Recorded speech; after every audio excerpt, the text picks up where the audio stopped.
Welcome to Daily Wisdom, Walking the Path with the Buddha, a podcast shared by David Roylance. This podcast is dedicated to guiding you to completely eliminate the discontent mind and the suffering it causes by attaining enlightenment. Learn and practice the teachings of Gotama Buddha that will guide you to fully attain a peaceful, calm, serene, and content mind with joy. To support this podcast, visit patreon.com/support Buddha or visit buddhadailywisdom.com, where you will discover a full range of courses, retreats, and online learning resources to assist you on the path to enlightenment. Now, here's our teacher to share more.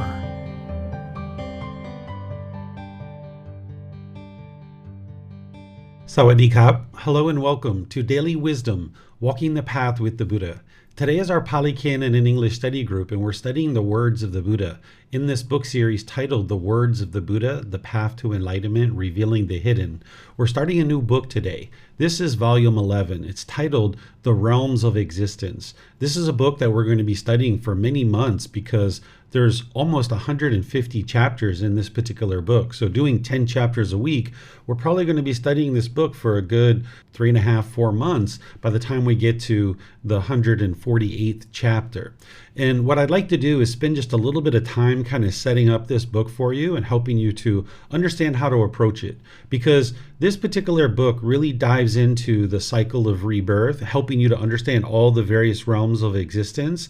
And depending on where you are in your practice, this may be an opportune time for you to start exploring that. And perhaps if you're early in your practice, maybe this isn't necessarily the best time to actually approach the cycle of rebirth. Nonetheless, I'm here to teach you and share the teachings of the Buddha with you regardless. We're going to be studying the first 10 chapters of this book. And as you learn about the cycle of rebirth, it's very important to never believe anything that you're learning about, whether it's the cycle of rebirth or any other aspect of the teachings of the Buddha. You're never believing what you're reading. You're learning it, you're reflecting on it to independently verify it, and then you're practicing to be able to see the truth. And much of what you're going to learn about the cycle of rebirth are things that you may not be able to go out and actually independently verify today, depending on what experiences you've had in your life over the course of your life. For some people, they might have had contact with beings in the hell realm, the animal realm, of course. I'm sure you've had contact with beings in that realm. Some people may or may not have had contact with beings in the afflicted spirit realm. I'm sure you've had contact with beings in the human realm. You're having that right now.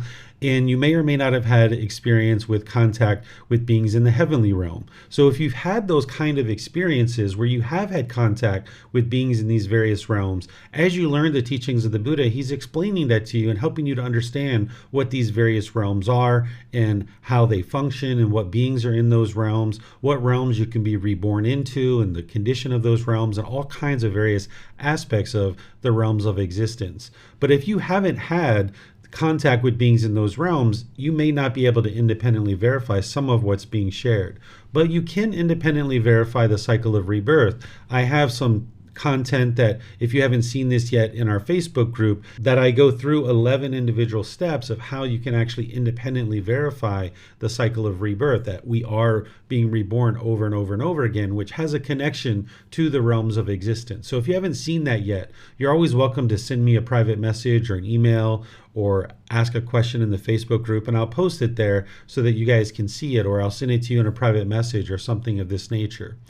The Buddha's teachings, whether it's the three universal truths, the Four Noble Truths, the Eightfold Path, the five precepts, the natural law of karma, meditation, and all the other things that he's teaching you in order to awaken to enlightenment, where the mind's peaceful, calm, serene, and content with joy, you can readily, independently verify that today. You can actually look at the three universal truths, the Four Noble Truths, the Eightfold Path, all these kinds of things, and readily verify that. And you'll know through learning, reflecting, and practicing that these teachings are the truth. And as you're practicing and you see the improved condition of the mind, you'll absolutely know that these teachings are the truth. And as you decide to move into the cycle of rebirth, you can then ultimately verify that this is the truth as well. Keep in mind that this wise individual who shared with you how to completely eliminate the discontent feelings He didn't just slip in something into his teachings and like, aha, I got you, right? I told the truth about all that other stuff, but aha, I slipped this in just so that you would believe it.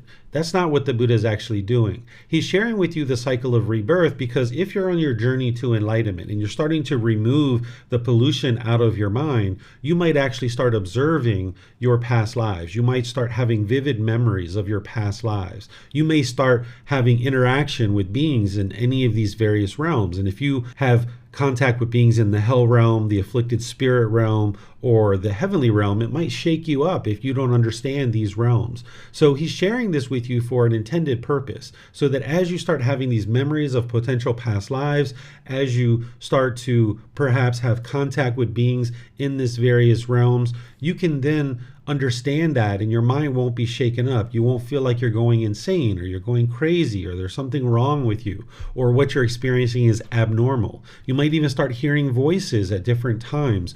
But I suggest that as you experience these things, that you treat it just like you were in a restaurant and there's a table next to you that the people are talking at. They're human beings that are talking. You can hear what they're saying, but you're not really paying attention to it. You're just focused on your conversation with the person at your table. So if you do this with these beings, you can pay attention and hear what they're saying. You can interact with them.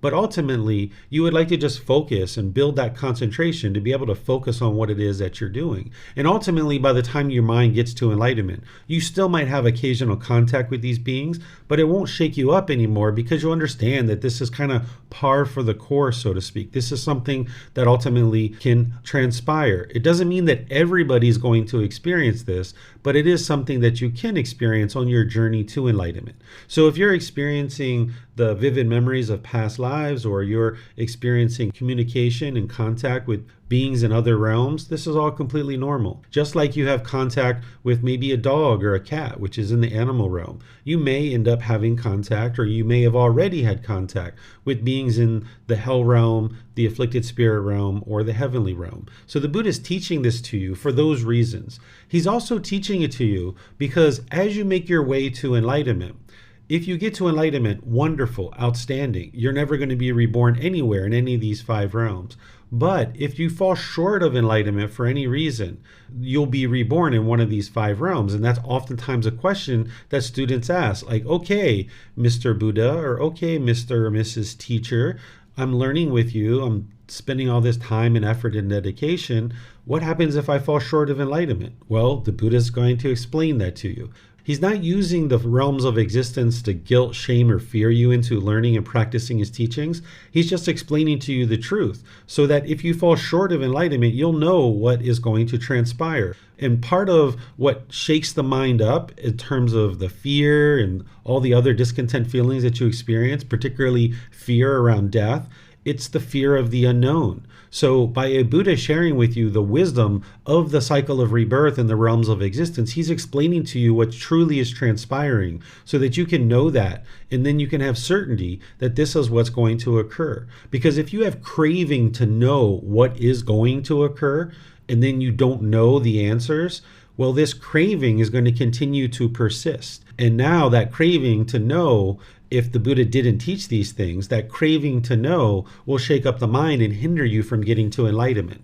Because remember, I've shared that there's 2 ways to eliminate a craving. You can cut it off and let it go and eliminate it from the mind, or you can actually fulfill it. By fulfilling a particular craving, then you can actually eliminate it. So if you've always had a craving to go to the Philippines, and you just go to the Philippines and see what it's like, you can cross that off your list and your mind won't be craving it anymore because you've been there, done that, you've seen it, you understand it. So the same thing is true about this cycle of rebirth. If an individual in the world is always wondering what's going on beyond this human realm, then the Buddha is explaining that to you. It can fulfill that craving. It can eliminate and extinguish that craving so that you no longer need to worry or have fear or anxiety about what may or may not occur. You can know the truth that, okay, if you get to enlightenment, there's no more rebirth in the cycle of rebirth, and you can independently verify this. And you can see that if you fall short of enlightenment, that there's constant rebirth. And you've been reborn countless times in the past. If you need to be reborn several more times in order to get to enlightenment, okay, so be it. You don't need to be scared or fear or be worried or have anxiety about the cycle of rebirth. That's not the reason why the Buddha taught it. Because in some communities and some traditions that you might have learned from in the past or you might have seen here and there, they might use rebirth either as a way to guilt, shame, and fear you into learning particular teachings, or it might be used as a carrot on a stick to kind of like guide you towards certain things. That's not what the Buddha is doing at all. So when you study the original words of the Buddha and you see what he taught around the cycle of rebirth in the realms of existence, you can understand it as information that is going to help you to be able to understand true reality and what's truly occurring in the world. And then you don't believe it. You learn it, you reflect on it, and then you can practice to be able to independently discover the truth. And you may or may not be able to do some of that practice now. So as I share these teachings with you, as I always do, I'm going to invite those people in Zoom. If you would like to read a chapter, you're welcome to read a chapter. If nobody volunteers, then I'll read the individual chapter. Then after somebody reads it, I will share some teachings on that chapter, and then I'll open up to any and all questions that you guys have. So as we go through this book over the next 3-4 months, feel free to ask any and all questions. If there's something that I have independently verified and I can tell you how I independently verified that, I will share that with you. If there's something that I haven't independently verified, I'll be able to tell you that too. So let's look at the first actual teaching from this book, chapter 1. Remember, this is volume 11, chapter 1. We're going to go all the way through chapter 10 today.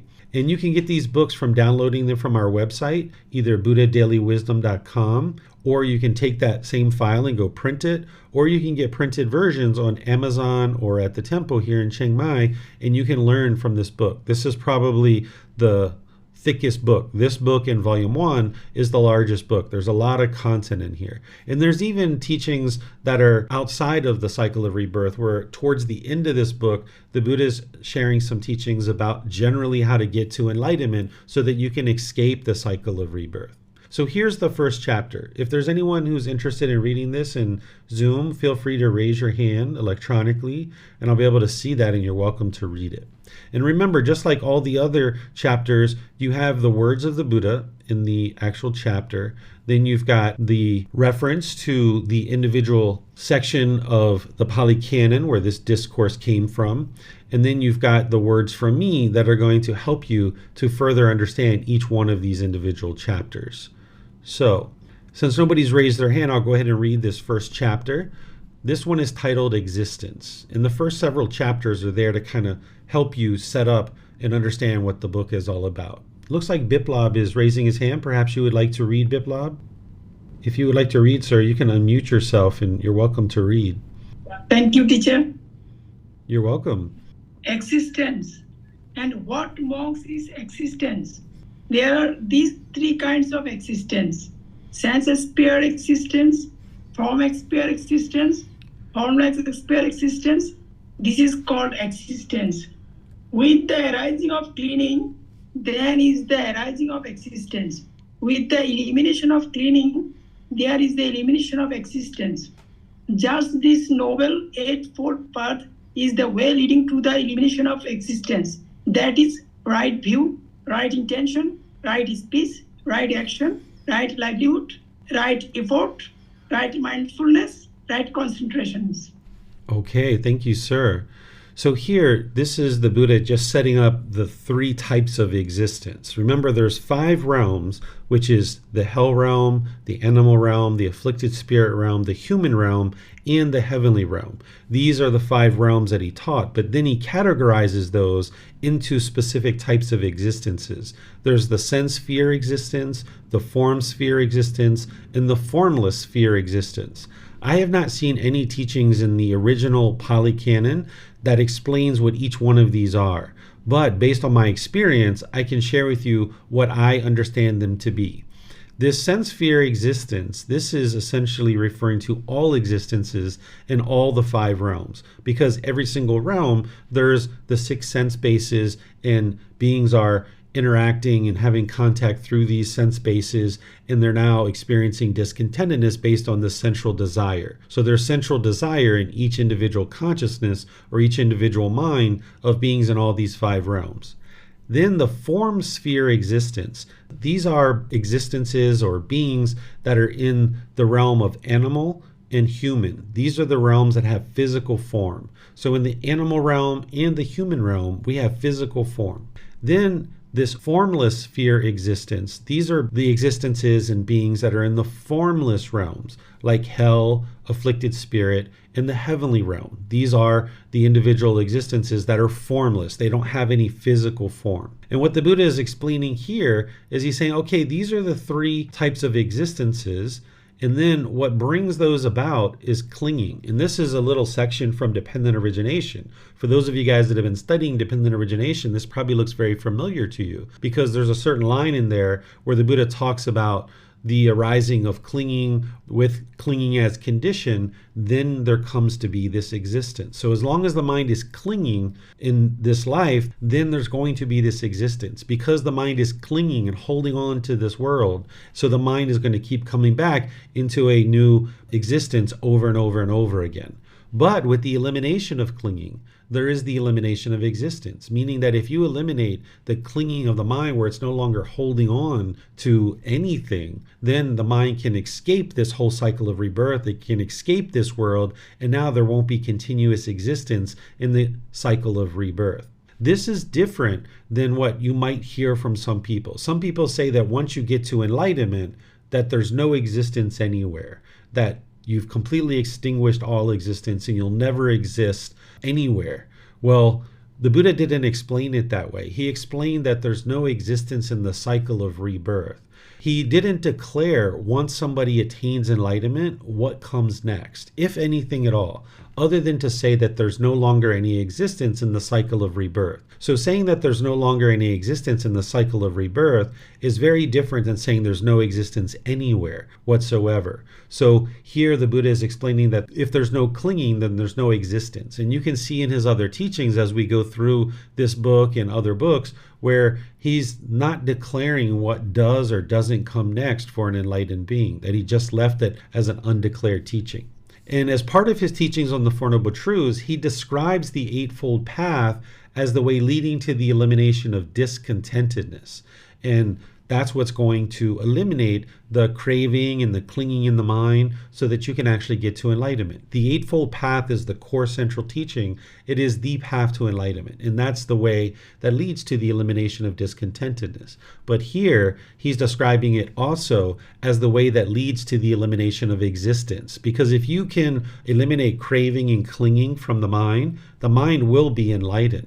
But eliminating craving and clinging from the mind, now there's no more causes and conditions that lead to existence in a new life. You're going to see this in one of the chapters that we talk about today and that we study, where the Buddha is explaining to you that craving is the fuel that causes rebirth into another existence. So if you use the Eightfold Path to eliminate craving, desire, attachment in order to get to enlightenment, well, you've eliminated craving in order to get to enlightenment, but also you've eliminated craving, which is the cause that leads to rebirth. So that's why you're not getting reborn as well. So the mind, having eliminated craving and clinging, it's like a 2-for-1 special, that if you eliminate craving in order to eliminate discontentedness, because you've also eliminated craving, then you're not going to experience rebirth in the cycle of rebirth either.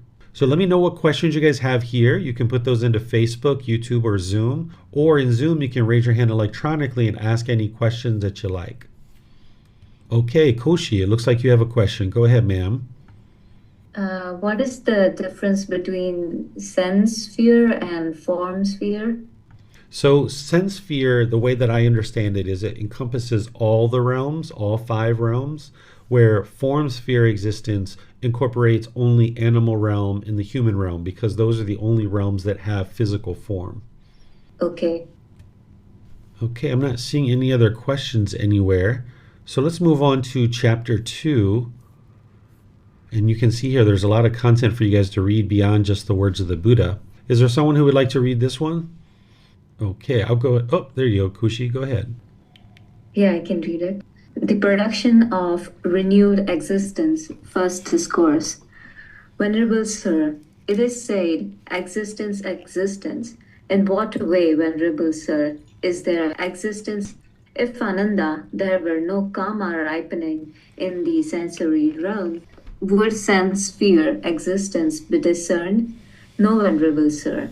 Thus, Ananda, for being hindered by ignorance, unknowing of true reality, and fettered by craving, karma is the field, consciousness the seed, and craving the moisture for their consciousness to be established in an inferior realm.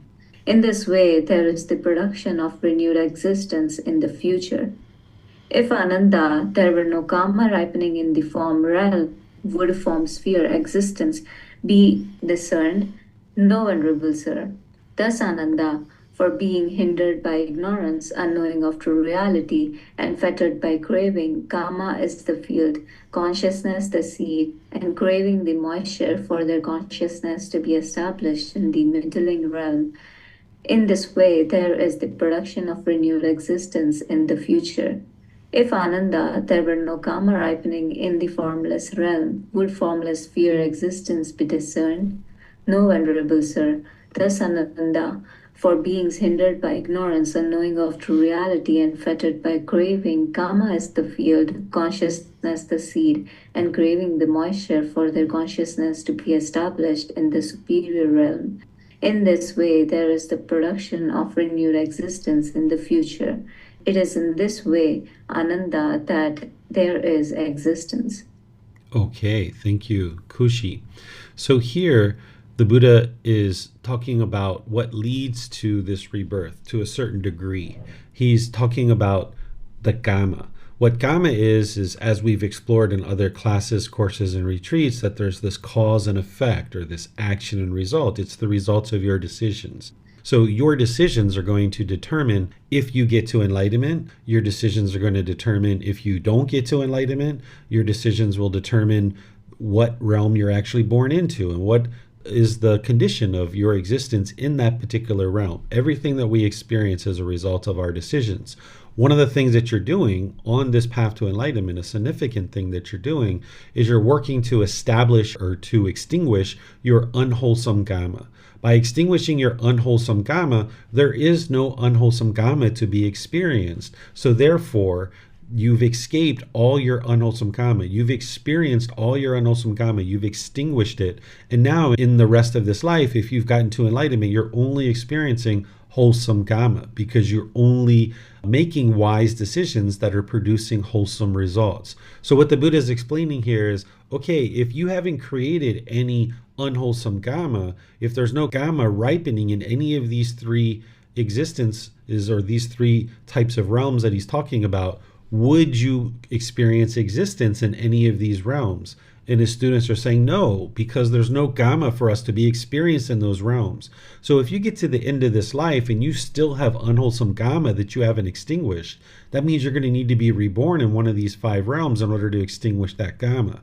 But if you can extinguish all your unwholesome Gama in this life, then there is no Gama ripening. There is no Gama to be experienced in those other realms. So therefore, this is your last stop on the train. It's time to get off the train. It's time to get out of this cycle of rebirth, right? So that's what he's explaining here. And then he's saying, okay, thus Ananda, for beings hindered by ignorance, that's that unknowing of true reality. That's the top line that you understand from dependent origination. And then fettered by craving, meaning being held down by craving, burdened by craving. The mind is polluted and tainted with craving. Gama is the field, consciousness the seed, and craving the moisture, for their consciousness to be established in an inferior realm. In this way, there is production of renewed existence in the future. So here what he's describing is, as long as you have ignorance in the mind, there's going to be craving, desire, attachment. And now you need to extinguish your cravings in this life in order to now extinguish this Gama, so that there is no longer a consciousness. And he's using this analogy of planting, where there's a field, there's a seed, and there's moisture, because people were farmers during that time frame, and they were really well aware of this analogy. So here I've written it in the comments where I'm sharing reflections to help you understand this field being the natural law of gamma, that's the field that is occurring. That's what's allowing you to continue to come back, because now if the consciousness is the seed, there's a place for this consciousness to land in the field, because there's still gamma to be experienced. So now the mind, or the seed, is going to land in the field, and then there's this moisture, which is the craving. That's what allows the consciousness to continue to grow, continue to go, continue to be experiencing this constant rebirth over and over and over again. But if you eliminate the cravings, which means you've eliminated the moisture, then the seed can't grow. And then with the seed not being able to grow, it's not going to actually be planted and grow inside this field, or inside this experiencing the gamma from its unwise decisions. So that's what the Buddha is explaining to you here with these three types of existences, that it's the ignorance and the craving that's allowing the mind to continue to keep coming back over and over again. When you pinpoint it, it's the craving that is the fuel that's causing rebirth. But the only reason why craving exists is because of ignorance. So that's the whole reason why the Buddha is describing ignorance here first, is because of ignorance, craving continues to exist. If you gain wisdom of how to eliminate craving, and then you actually do the work to eliminate it, then there is no ignorance in the mind. And because there's no ignorance in the mind, there's not going to be any craving either, because you've actually extinguished all your cravings. That's what's allowing the mind to get to enlightenment. Any questions on this particular chapter? You can put it into Facebook, YouTube, or Zoom, or you can raise your hand in Zoom and ask any questions that you like. All right, I'm not seeing any questions anywhere, so I'm going to move on to chapter 3. This is a similar discourse, just the second one. Okay, so I'll just go ahead and read. If anybody in Zoom ever would like to volunteer, just raise your hand and I'll see that before we get to each chapter. Chapter 3, The Production of Renewed Existence, Second Discourse. Venerable Sir, it is said, existence, existence. In what way, Venerable Sir, is there existence? If, Ananda, there is no gamma ripening in the sensory realm, would sense-sphere existence be discerned? No, Venerable Sir.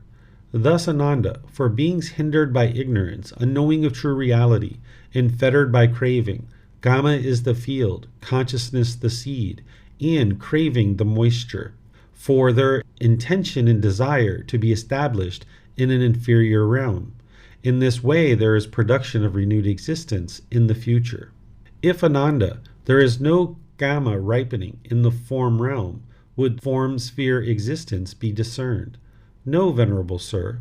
Thus, Ananda, for beings hindered by ignorance, unknowing of true reality, and fettered by craving, gamma is the field, consciousness the seed, and craving the moisture, for their intention and desire to be established in a middling realm.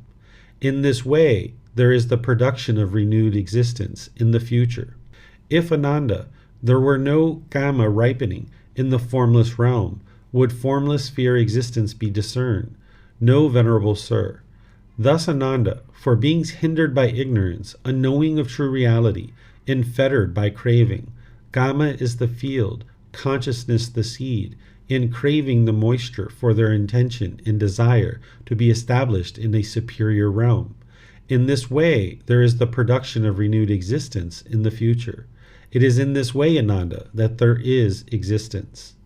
Okay, so this is essentially very similar to what I described earlier in the previous chapter. You guys didn't have any questions on that chapter, but if you have questions on this one, feel free to share that. I'll not go through and explain it again because I have already explained it in the previous chapter. Okay, I'm not seeing any questions here. So let's move on to the next chapter, which is chapter 4. This one is titled The Conduit to Existence. Venerable Sir, it is said, the conduit to existence, the conduit to existence. What, Venerable Sir, is the conduit to existence, and what is the elimination of the conduit to existence? Radha, the craving, desire, excitement, lust, engagement, and clinging, mental standpoints, adherences, and underlying tendencies regarding form. This is called the conduit to existence. Their elimination is the elimination of the conduit to existence. The craving, desire, excitement, lust, engagement, and clinging, mental standpoints, adherences, and underlying tendencies regarding feeling. This is called the conduit to existence. Their elimination is the elimination of the conduit to existence. The craving, desire, excitement, lust, engagement, and clinging, mental standpoints, adherences, and underlying tendencies regarding perception. This is called the conduit to existence. Their elimination is the elimination of the conduit to existence. The craving, desire, excitement, lust, engagement, and clinging, mental standpoints, adherences, and underlying tendencies regarding volitional formations, choices, decisions. This is called the conduit to existence. Their elimination is the elimination of the conduit to existence. The craving, desire, excitement, lust, engagement, and clinging, mental standpoints, adherences, and underlying tendencies regarding consciousness. This is called the conduit to existence. Their elimination is the elimination of the conduit to existence. Okay, so the first thing is to be sure you understand what a conduit is. If you have an electric current, the conduit is the wire connecting the two. That's what allows the electric to flow from one location to the next location. That's the conduit, or allowing the ability of it to flow from one location to the other. So the question that's being asked of the Buddha by his student is, what's allowing us to experience one existence, and then that leads to the next existence? What's the conduit that connects these two existences together and allows it to continue? So the Buddha here is saying craving, desire, this excitement, those pleasant feelings, the lust, which is also craving, engagement, like being so engaged or obsessed with something, and clinging, holding on. The mental standpoints, oftentimes these are like views and opinions that an individual has, that they're just holding on to those so tightly. The adherences, the things you're adhering to and holding on to. The underlying tendencies. This is like similar to the craving and clinging regarding form. What he's talking about here when he's talking about form, feeling, perception, volitional formations, and consciousness is the five aggregates. This is something that we've explored in other chapters and other books, where some people refer to them as the five aggregates, or the five collections, or the five elements. These are the five elements, or the five things, the five aggregates that determine that a being is a living being. A living being is going to have physical form, there's going to be feelings, perceptions, volitional formations, and consciousness. And you can go through and independently verify that this definition of what a living being is holds true, because each living being is going to have physical form, which you can see. You're a living being, you know that you have physical form. You have certain feelings. Those are the pleasant feelings, painful feelings, neither painful nor pleasant. That's the conditioned feelings. Then there's going to be certain perceptions that you have. Perceptions are like your views and opinions of the world and the way you perceive the world around you, the way you look out at the world, and things may or may not be true, but that's how you perceive the world. Then there's certain volitional formations or choices and decisions that you make. You choose to do things. You have free will. That's your volitional formations. And then there's consciousness, or the mind itself. These are the five things that all living beings have. And you can see that you have all five of these things. Just like a dog, a cat, a snake, a squirrel, a bat, a worm, a cow, all these living beings, a fish, all these things have the five aggregates. And then as long as the mind is clinging to these, the Buddha is saying that's the conduit. That's what's allowing one to go from one existence to the other. That's what's allowing this consciousness to now be spawned into a new consciousness. He talks about it in another discourse we're going to study today as fuel. And the way that I describe it and the way that I think about it is, if you have a fire that has logs, these logs are the fuel. If that fire continues to have logs put onto the fire, then as long as there's fuel, there's going to be a spark. And now the spark, carried by the wind, it lands and ignites a new fire. And it's a completely new fire. It's not the same fire, it's a completely new fire. Well, the same thing is if you have fuel which craving, desire, attachment is the fuel, then it's going to spark a new consciousness. And here it's being described as a conduit. So the Buddha explains it in different discourses, different ways to be able to help you understand it. So here it's being described as a conduit, and he's talking about clinging to the 5 aggregates of form, feeling, perception, volitional formations, and consciousness. But here in a little bit, you're going to see where he describes it as this fuel that's keeping this fire burning. So what questions do you guys have on this particular chapter? You can put that into Facebook, YouTube, or Zoom. Okay, looks like Tonka has a question here.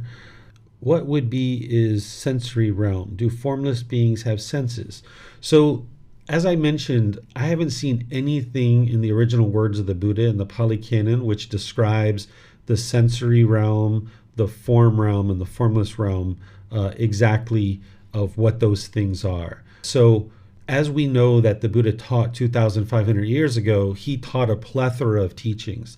And what we have in the Pali Canon is enough that you can get to enlightenment today, but we know that we don't have everything in the Pali Canon. This is one of the reasons why you need a teacher and you need a guide, someone who's either enlightened or very close to enlightened, to be able to guide you to enlightenment, because not everything you need is in the Pali Canon. There's other reasons why you need a teacher too, but this is one of the reasons, because some of what the Buddha taught is missing from the Pali Canon. In over 2,500 years of impermanence, it's just not there.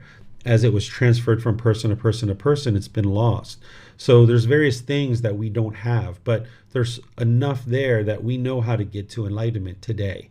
This content here, understanding that craving, desire, attachment is what leads to rebirth, that's something that's important that you need to know. But those individual realms, while it would be wonderful if we knew exactly what the Buddha was teaching on those things, knowing what I've shared is enough for you to be able to understand is that the sense fear realm, or the sensory realms, I think of those as all the realms, because beings in those realms, they're going to have central desire.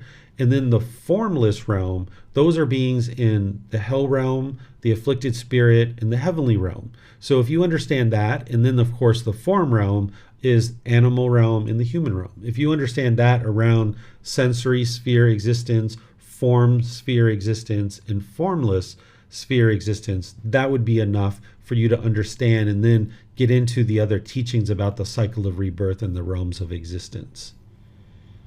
Okay, I'm not seeing any other questions anywhere. So let's move on to the next chapter, which is chapter 5.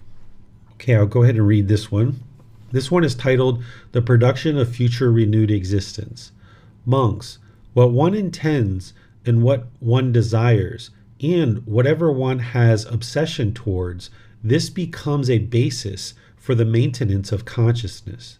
When there is a basis, there is a support for the establishing of consciousness. When consciousness is established and has come to growth, there is the production of future renewed existence. When there is the production of future renewed existence, future birth, aging, and death, sorrow, grief, pain, displeasure, and despair come to be. Such is the origin of this whole mass of discontentedness. If, monks, one does not intend, and one does not desire, but one still has an obsession towards something, this becomes a basis for the maintenance of consciousness. When there is a basis, there is a support for the establishing of consciousness. When consciousness is established and has come to growth, there is the production of future renewed existence. When there is the production of future renewed existence, future birth, aging, and death, sorrow, grief, pain, displeasure, and despair come to be. Such is the origin of this whole mass of discontentedness. But monks, when one does not intend, when one does not desire, and one does not have an obsession towards anything, no basis exists for the maintenance of consciousness. When there is no basis, there is no support for the establishing of consciousness. When consciousness is unestablished and does not come to growth, there is no production of future renewed existence.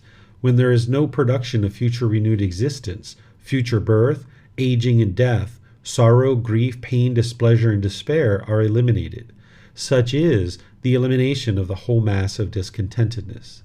So this is just another way of the Buddha sharing that it's craving, desire, attachment that's leading to continuous rebirth. He's explaining it in a slightly different way, incorporating a little bit of dependent origination into it, and helping you understand that it's this longing, the yearning, what you would potentially have learned from me in a very first course. If you started out with any kind of programs or courses or retreats with me, I make sure that I start with helping students to understand the three universal truths and the four noble truths.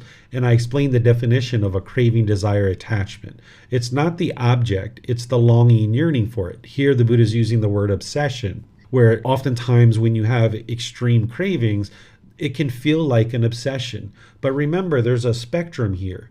If you have deep anger and hostility and bitterness, you're probably on one side of the spectrum with your craving, where there's almost an obsession there, chasing after something. But then there's kind of lighter versions of that, where here the Buddha's talking about desire. But then there's also even lighter versions like this intended, right? Where the mind is kind of like, I really want to get some chocolate ice cream. I really would like to get that candy. And then when you can't get it, it's like, you're just kind of irritated. You're not angry. You're not venomous, right? You're not hostile. Just like, man, I just wish I could have got that chocolate. Or I wish I could have got that ice cream. The mind's just kind of like a little bit icky and kind of a little bit irritated because it didn't get what it wanted. So that's like the spectrum of the cravings, desires, attachments that are going to cause a spectrum of discontentedness. We oftentimes talk about it in the extreme because it's easier to understand, it's easier to identify, it's easier for you to be able to see when we talk about this mental longing and strong eagerness, and then the discontent feelings that come with that, the anger, the frustration, the hostility, the guilt, the shame, the fear, and all those other things. But remember, there's a whole spectrum of cravings, and there's a whole spectrum of discontentedness as well. So if you have any even slight little tiny craving or clinging in the mind, there's going to be discontentedness. By the time you get closer and closer to enlightenment, the real significant discontentedness, the real strong feelings have diminished. You might just be dealing with some little residual craving, some little residual clinging, where you just kind of feel a little bit icky every once in a while. You might go several months where you feel quite peaceful and you're noticing the joy in the mind, but then every just once in a while you just feel a little bit icky, a little bit off. You're not quite, on your game, so to speak. That's that little residual clinging and craving that you would like to eliminate. So that's what the Buddha is talking about here. If you have any aspect of these cravings, from the very lightest one to the most significant ones, there's going to be renewed existence. So you need to be able to extinguish all of that. What questions do you guys have on this particular chapter? Okay, I'm not seeing any questions anywhere. So let's move on to the next chapter, which is chapter 6. This one is called The Stations of Consciousness, First Discourse. Ananda, there are 7 stations of consciousness in 2 spheres. What are the 7? There are beings different in body and different in perception, such as human beings, some heavenly beings, and some in states of sorrow. That is the first station of consciousness. There are beings different in body and alike in perception, such as the heavenly beings of Brahma's or God's company, born there on account of having attained the first jhana. That is the second station of consciousness. There are beings alike in body and different in perception, such as the Abhasara, heavenly beings. That is the third station of consciousness. There are beings alike in body and alike in perception, such as the Subhakana, I can't pronounce all of these words, heavenly beings. That is the fourth station of consciousness. There are beings who have completely transcended all perception of matter by the vanishing of the perception of sense reactions and by non-attention to the perception of variety, thinking, space is infinite. They have attained to the sphere of infinite space. That is the fifth station of consciousness. There are beings who, by transcending the sphere of infinite space, thinking, consciousness is infinite, have attained to the sphere of infinite consciousness. That is the sixth station of consciousness. There are beings who have transcended the sphere of infinite consciousness, thinking, there is no thing, have attained to the sphere of nothingness. That is the seventh station of consciousness. The 2 spheres are the sphere of unconscious beings and and secondly, the sphere of neither perception nor non-perception. Now, Ananda, as regards to the first station of consciousness, with difference of body and difference of perception, as in the case of human beings, and so on, if anyone were to understand it, its origins, its elimination, its attraction, and its dangers, and the liberation from it, would it be fitting for him to take pleasure in it? No, venerable sir. And as regards to the other stations in the two spheres likewise, no, venerable sir. Ananda, to the extent that a monk, having known as they really are these 7 stations of consciousness and these 2 spheres, their origin and elimination, their attraction and danger, is freed without attachment, that monk, Ananda, is called one who is liberated by wisdom. Okay, so what the Buddha is talking about here is the various stations of consciousness, of how the mind moves from one existence to the other, and even explaining these kind of in-between phases. This isn't something that I'm able to independently verify, so it's not something that you ultimately need to understand in order to actually get to enlightenment. One of the other things that you start to see here, and that you're going to see in other chapters in this book too, is where the Buddha is explaining the different realms in a lot of detail. We tend to think nowadays about the heavenly realm as just the heavenly realm. But during the lifetime of the Buddha, they had ways of distinguishing the various beings within those realms. So here you see one type of heavenly being, here you see another type of heavenly being. You're going to see how the Buddha segments hell into many different types of hell. He segments the heavenly realm into many different segments. All of these things were things that people understood and were trying to understand at the time of the Buddha, but it's not something that you need to understand today. You don't need to spend your time trying to understand what's called the cosmology of what existed during the lifetime of the Buddha, because during the lifetime of the Buddha, they believed in multiple gods. They segmented heaven in certain ways. They segmented hell in certain ways. You'll see the Buddha describing all kinds of intricate details about individual beings in all these different realms, where today we more generalize these realms. And this is actually better because it allows your mind to have space to actually learn the things that are going to lead to the liberation. Understanding the various realms is helpful because, as I mentioned, if you start having contact with beings in these realms, you'll know that you're not going crazy. And if you end up falling short of enlightenment, you know that you're going to be reborn in one of these realms. And these types of things can be helpful. And if you see existences that you were in any of these realms at different times, this can all be helpful for you. But if you're trying to learn all the cosmology that existed during the lifetime of the Buddha, this isn't something that you actually need to retain in order to get to enlightenment at this time. So a chapter like this, what I encourage students to focus on is not the individual types of beings and each individual station and trying to remember all these different stations. Instead, you can look to what the Buddha is saying here to Ananda. Essentially, what he's saying is, okay, if you understand these stations of consciousness and you understand the origin of them, you understand the elimination, the attraction, the dangers, and how to get liberated from these stations of consciousness, which is the Eightfold Path. So he explains that, yeah, being in existence in any of these realms is ultimately undesirable. It's uninteresting. It's not something that you would aspire to achieve. You're going to see his chapter here in a moment where he talks about any existence anywhere is essentially undesirable, that it's foul smelling. So what he's motivating you to do is encouraging you and guiding you to get to enlightenment. And if you understand that existence in any of these realms is going to bring about discontentedness and you're still stuck in this continuous cycle of rebirth, would it be fitting for you to take pleasure in rebirth in any of these realms? That's what he's saying here. Would it be fitting for you to take pleasure in being reborn in any of these realms if you understand that upon rebirth, it means that you still have ignorance, you still have craving, you still have anger, you're still experiencing this discontentedness over and over again?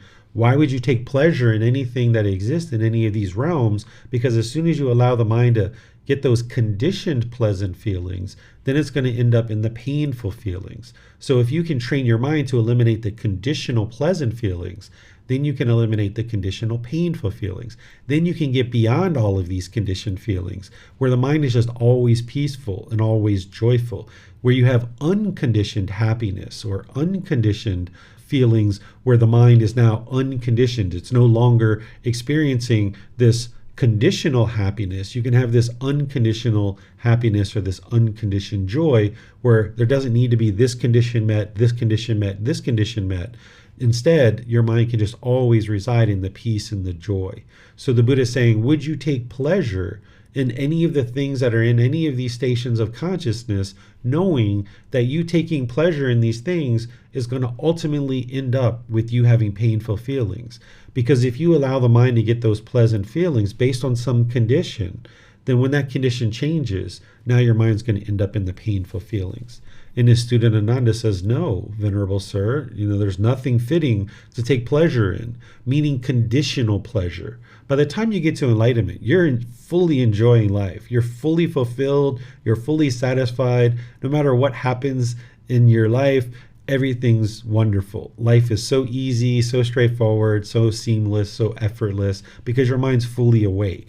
But on the way there, the Buddha's talking about not taking pleasure, meaning conditional pleasure, not taking pleasure because I got this thing, right? Because if you crave chocolate, for example, and you get all these pleasant feelings when you have chocolate, when you can't get chocolate, then you're going to be in painful feelings. So it's not a matter of like you never need to eat chocolate, perhaps, but you need to learn how to eat something and enjoy it without taking conditional pleasure, that you can just know like, oh, wow, that tastes really good, but realize that that's not permanent and that you're not allowing the mind to have conditional pleasant feelings. But no, you can enjoy a conversation with your friends or do these different things that you're going to do in life. You're going to have lots of fulfilling experiences, but as soon as the mind clings to any of these, wanting them to be permanent, that's where you're setting yourself up for the conditional feelings that are ultimately going to end up with you in painful feelings.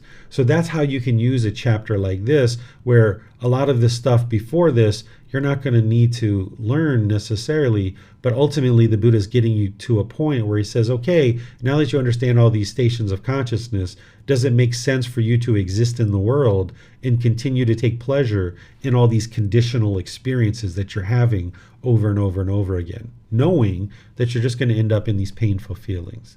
And of course, ultimately, the answer that he's getting from Ananda is no, it doesn't make sense. And that's where the Buddha says, okay, one who understands this and liberates the mind, their mind is liberated by wisdom. And that's ultimately getting to the enlightened mental state. So let me know what questions you guys have on this chapter. All right, I'm not seeing any questions here. So I'm going to move on to the next chapter, which is chapter 7. This is Stations of Consciousness, second discourse. And now the Buddha is going to use kind of an analogy to help you understand this a little bit more. Okay, he says, monks. Oh, there's Kushi. Go ahead, Kushi. Yeah, I can read it. Thank you. Stations of Consciousness. Welcome. Second discourse. Monks, there are these 5 kinds of seeds. What 5? Root seeds, stem seeds, joint seeds, cutting seeds, and germ seeds as the 5th. If these 5 kinds of seeds are unbroken, unspoiled, undamaged by wind and sun, fertile, securely planted, but there is no earth or water, would these 5 kinds of seeds come to growth, increase, and expansion? No, Venerable Sir. If these 5 kinds of seeds are unbroken, unspoiled, undamaged by wind and sun, fertile, securely planted, and there is earth and water, would these 5 kinds of seeds come to growth, increase, and expansion? Yes, Venerable Sir. Monks, the 4 stations of consciousness should be seen as like the earth element. Excitement and craving should be seen as like the water element. Consciousness, together with its nutriment, should be seen as like the 5 kinds of seeds. Consciousness, monks, while standing, might stand engaged with form, based upon form, established upon form, with a sprinkling of excitement, it might come to growth, increase, and expansion. Or consciousness, while standing, might stand engaged with feeling, based upon feeling, established upon feeling, with a sprinkling of excitement, it might come to growth, increase, and expansion. Or consciousness, while standing, might stand engaged with perception, based upon perception, established upon perception, with a sprinkling of excitement, it might come to growth, increase, and expansion. Or consciousness, while standing, might stand engaged with volitional formations, choices, and decisions based upon volitional formations, established upon volitional formations. With a sprinkling of excitement, it might come to growth, increase, and expansion. Monks, though someone might say separated from form, separated from feeling, separated from perception, separated from volitional formations, choices, or decisions, I will make known the coming and going of consciousness, its passing away and rebirth, its growth, increase, and expansion. That is impossible. Monks, if a monk has abandoned craving for the form aggregate, with the abandoning of craving, the basis is cut off. There is no support for the establishing of consciousness. If he has abandoned craving for the feeling aggregate, with the abandoning of craving, the basis is cut off. There is no support for the establishing of consciousness. If he has abandoned craving for the perception aggregate, with the abandoning of craving, the basis is cut off. There is no support for the establishing of consciousness. If he has abandoned craving for the volitional formation aggregate, with the abandoning of craving, the basis is cut off. There is no support for the establishing of consciousness. If he has abandoned craving for the consciousness aggregate, with the abandoning of craving, the basis is cut off. There is no support for the establishing of consciousness. When that consciousness is unestablished, not coming to growth, non-generative, it is liberated. By being liberated, the mind is steady. By being steady, the mind is content. By being content, one is not agitated. By being unagitated, one personally attains Nibbana, enlightenment. One understands, destroyed is birth, the holy life has been lived. What had to be done has been done. There is no more for this state of existence. Okay, thank you, Kushi. So here, this first part that the Buddha is talking about, he's describing these seeds, because you can think about the consciousness as a seed, that it's going to continue to grow and send off more and more seeds, right? If you have a plant that grows from one seed, now that plant grows and now it has more seeds and it sends off all these seeds. But if you eliminate the causes and conditions that are allowing this plant to grow, which from one of the first chapters, the Buddha was talking about Kama as the field, the consciousness as the seed, and the craving as the moisture. If you eliminate those things of craving, there's no moisture for the seed. And if you eliminate the unwholesome Kama, there's no field, so the seed can't actually grow. So this is a good way to kind of think about it, so you understand what your ultimate goal is to eliminate craving, which is going to eliminate your unwholesome Kama. As you're eliminating craving, anger, and ignorance, cultivating generosity, loving kindness, and wisdom, this is going to help you to produce only wholesome Kama. So here, there's some things that the Buddha is talking about, but ultimately what he's getting to is he's talking about craving and clinging.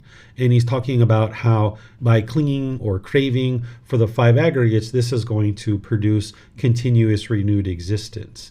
And then he gets here and he talks about how someone might say, when he's talking about this is like other teachers, this is like other students, because remember, during the lifetime of the Buddha, there were multiple people teaching, and it was claiming that it was their teachings that were leading to enlightenment, while the Buddha knew it was his teachings that were leading to enlightenment. So various people might have been saying different things amongst the various communities of teachers, but the Buddha knew that what they were sharing wasn't actually going to lead to enlightenment. So he's saying, monks, though someone might say, separated from form, separated from feeling, separated from perception, separated from volitional formations, I will make known the coming and going of consciousness, its passing away and rebirth, its growth, increase, and expansion. That is impossible. The reason why he's saying that is impossible is because you can't just separate yourself from these things. Separating yourself is one aspect of eliminating craving, but you need to actually eliminate the craving. That's what the Buddha is talking about here, is that you need to abandon the craving for the five aggregates, not just separate the mind from it, but you need to actually eliminate it. And he talks in other discourses, and you can see this and independently verify for yourself, that there's kind of two stages to eliminating a craving. There's separating yourself from it, and then there's actually extinguishing it from the mind, actually abandoning it. So if you've ever had like a craving for coffee or alcohol or some other object or sex or something like this, you can notice that you can separate yourself from a craving. Like if you were in a relationship with a certain partner and you separated yourself, like you guys were away from each other. You were away from each other, you were separated, but you still had the craving in the mind to have sex. Or you might have separated yourself from the alcohol or the drug or something like that. But for a period of time, you still had a craving in the mind for that particular thing. So it's not just separating the mind from the five aggregates, which is going to help you to understand the coming and going of consciousness and the passing away, the rebirth, the growth, increase, and expansion. The Buddha is saying it's impossible for you to know this through just being separated from these things. Instead, you need to abandon the craving. You need to eliminate the craving. So if you understand this two-staged process to eliminate a craving, this can actually really help you.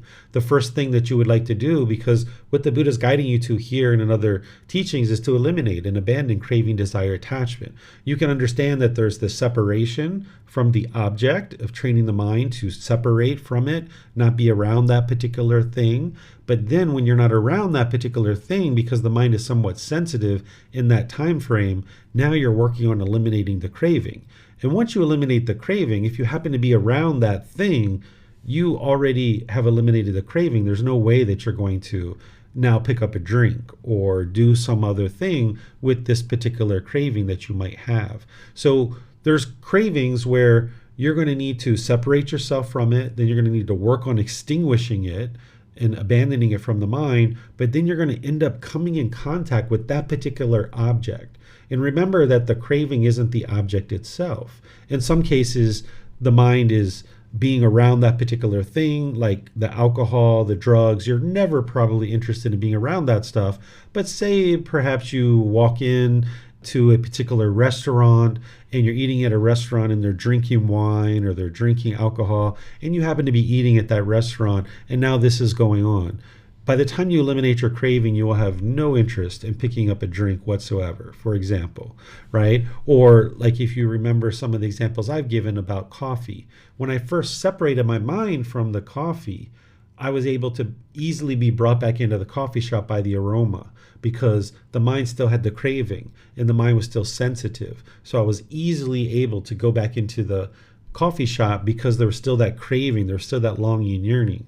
But then once the craving is completely extinguished, not only did I separate myself from the coffee for an extended period of time, but I then eliminated the craving. So now when I go around coffee shops and smell it, it's like, that's a really nice smell. But there's no craving or interest to even pick up a cup of coffee and drink it, because I know what that does and what it does to the mind. I'm just not interested in experiencing that ever again. So you can use this to your advantage to know that, yes, whatever cravings you have, once you identify what those are, separate yourself from it, then work on abandoning it. And in some situations, you still may come in contact with that particular object. But if you've truly abandoned the craving, you won't have any interest whatsoever to pick up that cup of coffee or that drink or whatever else the mind was potentially craving that you know could be detrimental to your life practice. But then there's other cravings, like say your mobile phone. Say you have a craving for your mobile phone. You're going to need to distance yourself from that. And you guys might have remembered the example that I've given, where at one time I noticed this fear came up in the mind when I was away from the mobile phone. So I had to separate myself from it on multiple occasions. And as I was doing that, I was eliminating the craving.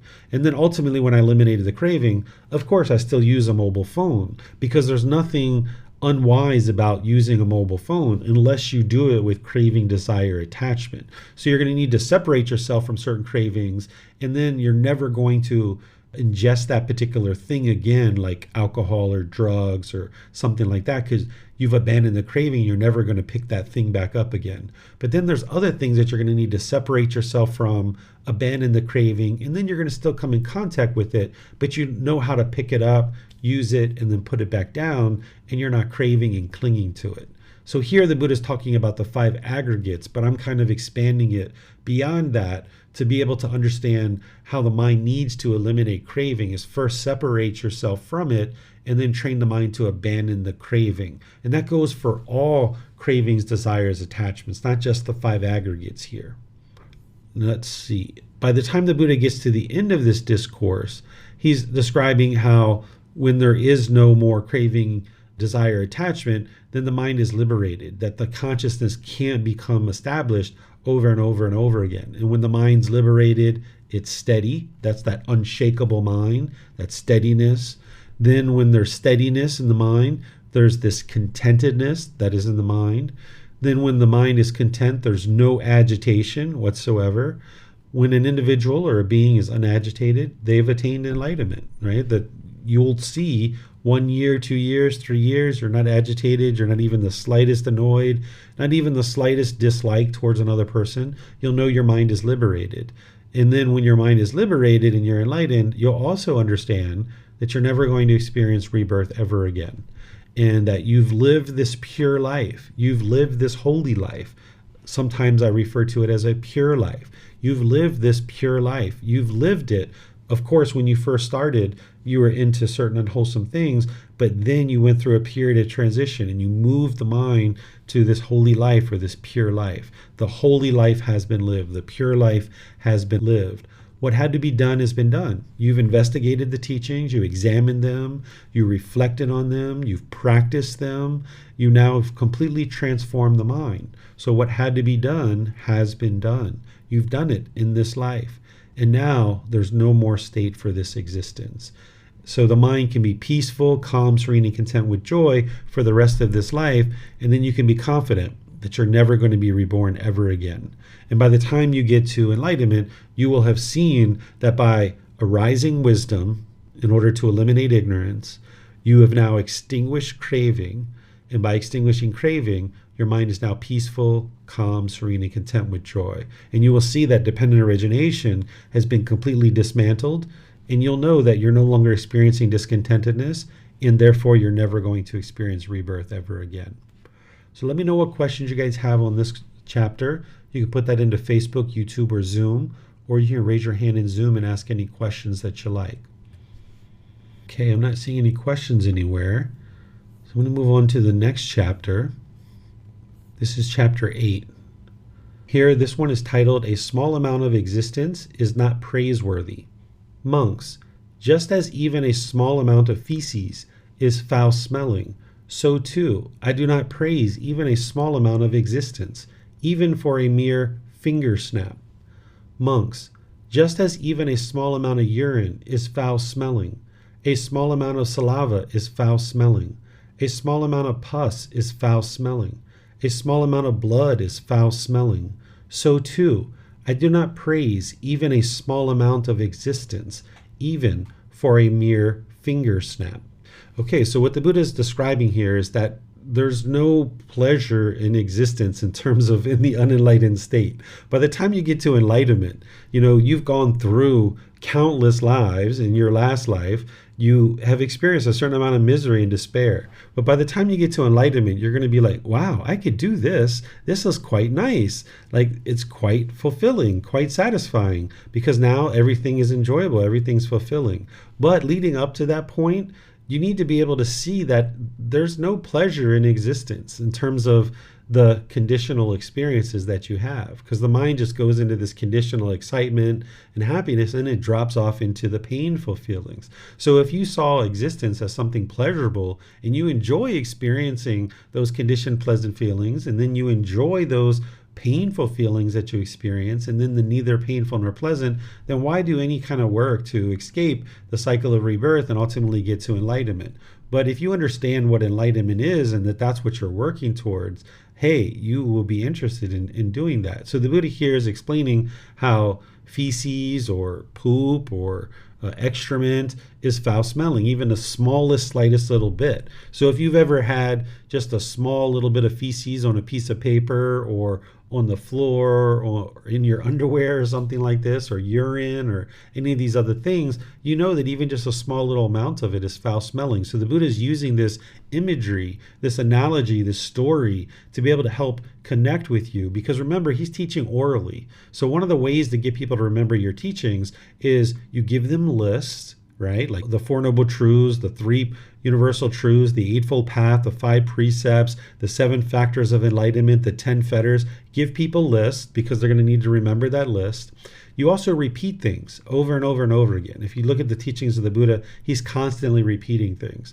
But then you also give these illuminating stories, these interesting stories that people can remember and be like, oh yeah, when you're in the bathroom and you smell that little bit of feces, you might remember this discourse that, oh yeah, the Buddha taught that existence is undesirable, essentially. It's not praiseworthy. It's something to not aspire for. So these are the ways that a Buddha is going to teach, particularly in an oral tradition where he's trying to help you to remember his teachings. So just like all of these things are foul smelling, he's saying existence is the same.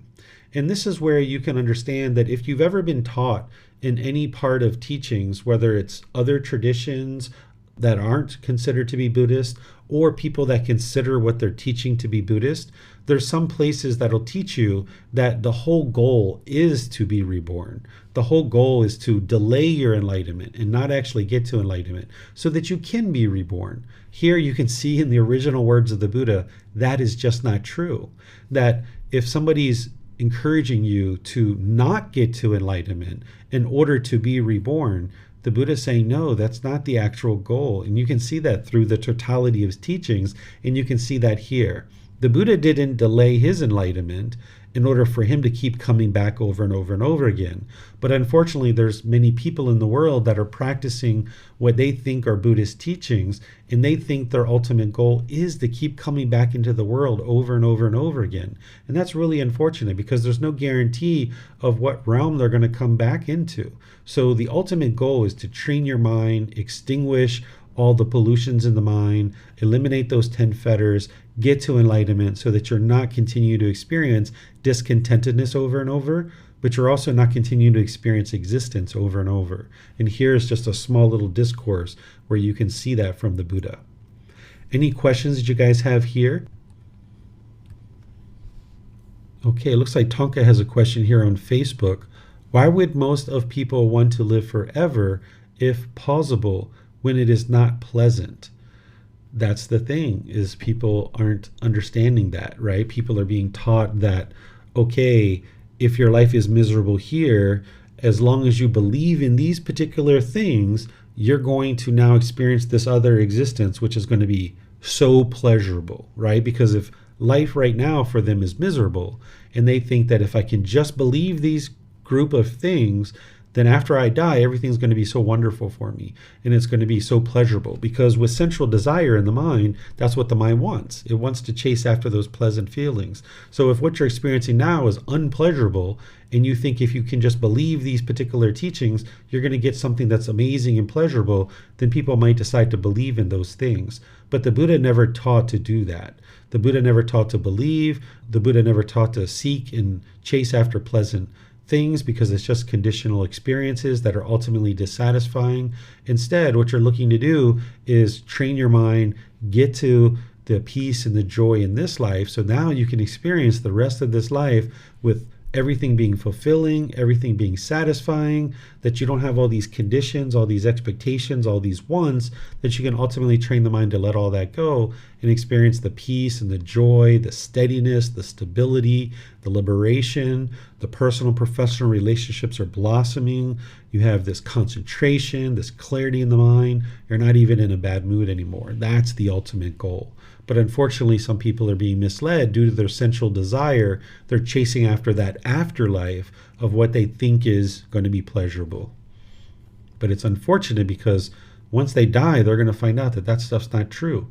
But then they're going to come right back into some other existence with continued ignorance. The mind's going to continue to have that unknowing of true reality and keep experiencing this cycle over and over and over again. So the Buddha is helping you awaken to true reality here, to be able to see it for yourself, so that then you might decide to motivate yourself to then progress towards enlightenment. And that's something that each person can decide to do on their own. But of course, you'll need guidance to be able to help you get there. All right, so now we'll move to this next chapter, which is chapter 9. Let me just check one more time. Tonka's asking questions on Facebook and YouTube. Go Tonka. All right. So here's chapter 9. One called a being. Venerable Sir, it is said, a being. In what way, Venerable Sir, is one called a being? So here the Buddha is going to help you understand how to determine what a being is. Okay? One is stuck, Radha, tightly stuck in desire, longing, excitement, and craving for form. Therefore, one is called a being. One is stuck, tightly stuck in desire, longing, excitement, and craving for feelings. Therefore, one is called a being. One is stuck, tightly stuck in desire, longing, excitement, and craving for perceptions. Therefore, one is called a being. One is stuck, tightly stuck in desire, longing, excitement, and craving for volitional formations, choices, decisions. Therefore, one is called a being. One is stuck, tightly stuck in desire, longing, excitement, craving for consciousness. Therefore, one is called a being. So here, this is where the Buddha is essentially connecting the five aggregates and helping you to see that it's the five aggregates that determines what is a living being. The way that he defines a living being is through these five aggregates. A living being is going to have form, feeling, perceptions, volitional formations, and consciousness, these five things. If a being has these five things, then you know it's a living being. And this is helpful for you because it will help you to practice the first precept. The first precept is talking about living compassionately for the welfare of all living beings. That's something that the mind needs to cultivate. Because if you have hatred or anger or ill will towards a living being, the mind is not going to be liberated. It's still going to have that anger, hatred, and ill will. And now you might make unwise decisions towards that living being that then produces unwholesome karma for you. If you produce unwholesome karma, now you're going to need to experience that unwholesome karma either in this life or some future life, which means there's going to be continuous existence over and over and over again. So by understanding what a living being is, you can then practice the first precept to live compassionately for all living beings, and now you can cultivate loving kindness and compassion for all living beings. And this will help you to figure out, is this bacteria a living being? Does it have physical form? Does it have feelings, perceptions, volitional formations, consciousness? No, it doesn't. Does a virus have physical form, feelings, perception, volitional formations, consciousness? No, it doesn't. Does this tree or this plant have all five aggregates? No, it doesn't have all five aggregates. So when we say that you're killing a tree or you're killing a plant, you're not actually killing it. You can't kill something that's not a living being. We're harvesting a tree. We're harvesting a broccoli or a cauliflower. But in the unenlightened state, we tend to use language that isn't really appropriate to represent true reality. So it's important that as you're making your way to enlightenment, that you really study vocabulary and see how common individuals that are talking, they're talking in ways that oftentimes doesn't reflect true reality. And you would like to get closer and closer to talking through true reality so your mind can be very clear that I'm harvesting this tree or I'm harvesting this broccoli or this cauliflower. You're not killing it. But if you were to say, injure and kill a cat or a dog or a snake or a fox or a squirrel, yes, that's a living being, and you would like to cultivate loving kindness and compassion for all living beings and practice that first precept, because when you're causing harm to a living being, now this harm can easily come back to you because of the natural law of karma.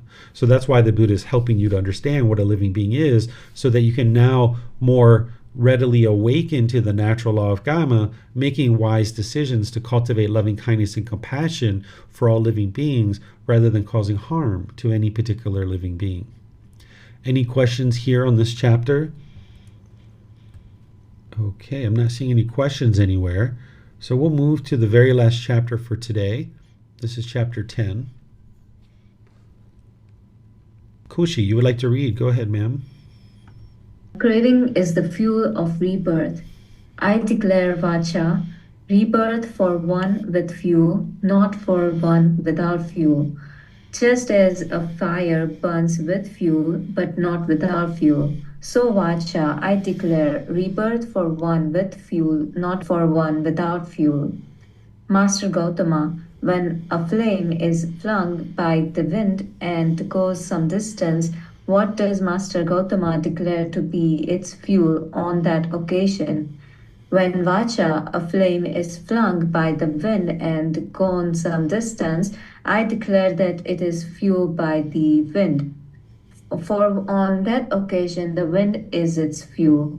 And Master Gautama, when a being has laid down this body but has not yet been reborn in another body, what does Master Gautama declare to be its fuel on that occasion? When Vacha, a being, has laid down his body but has not yet reborn in another body, I declare that it is fueled by craving. For on that occasion, craving is its fuel. Okay, thank you, Kushi. Here you can see very clearly, very concisely how the Buddha is explaining that craving is the fuel that causes rebirth.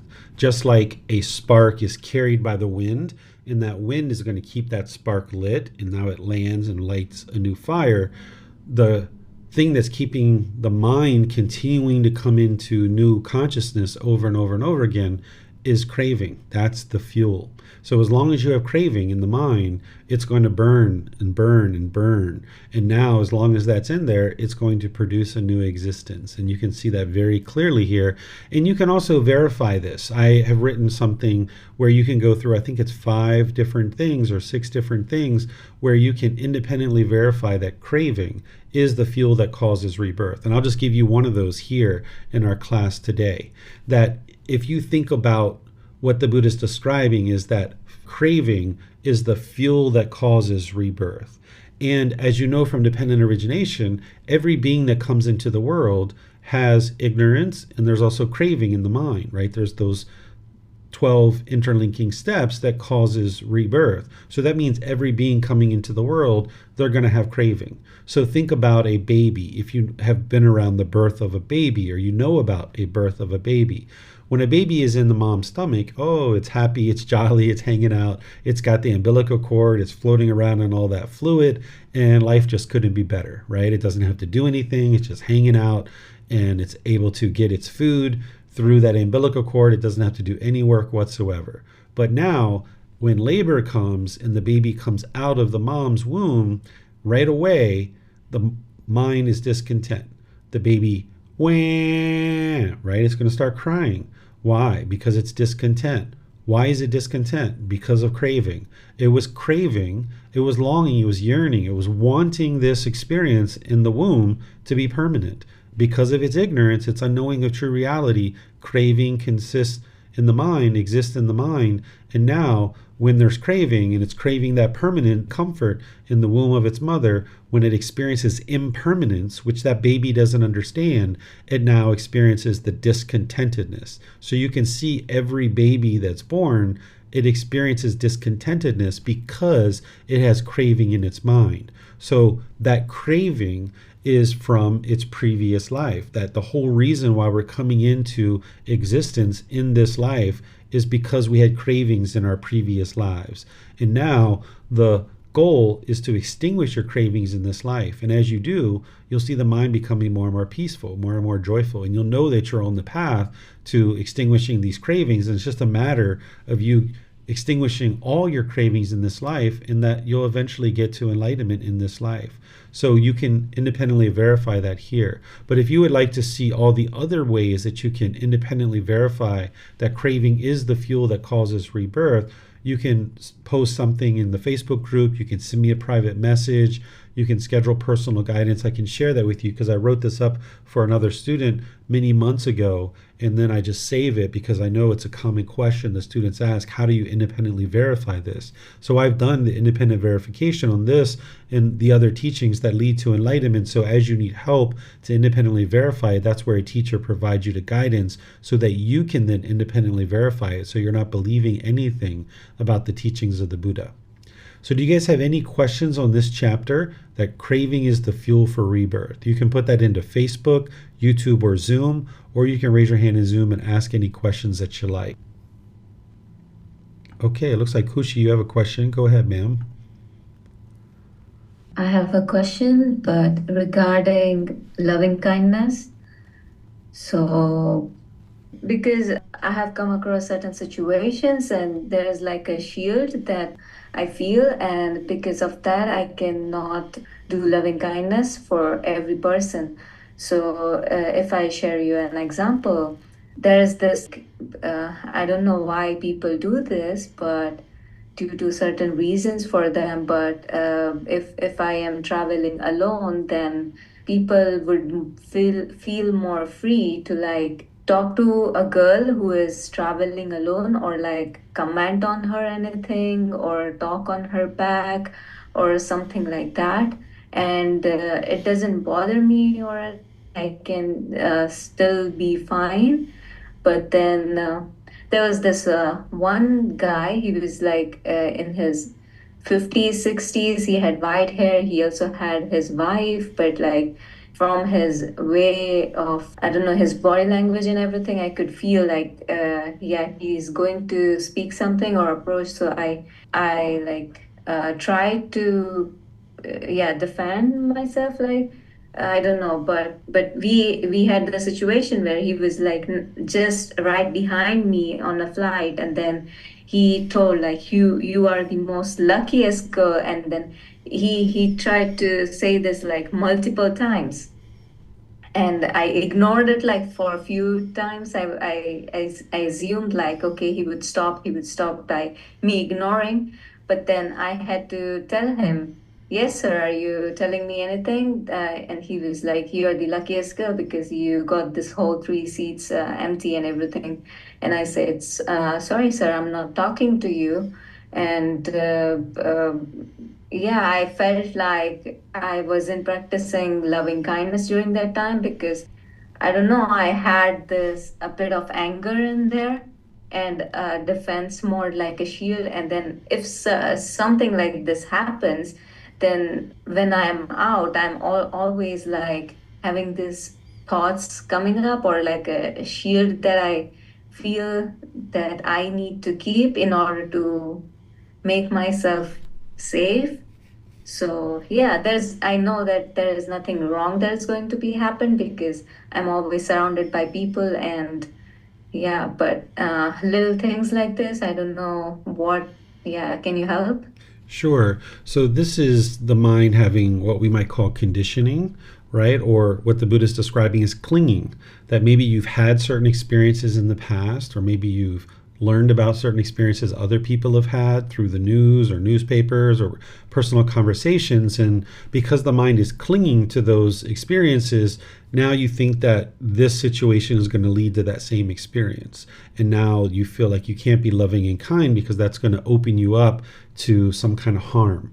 Where instead, what you need to be able to understand is that you need to let go of that conditioning and be loving and kind, but still make wise decisions. That you could have smiled at him and said, oh, thank you, sir. Yeah, you're right. I am kind of fortunate. I have these 3 chairs.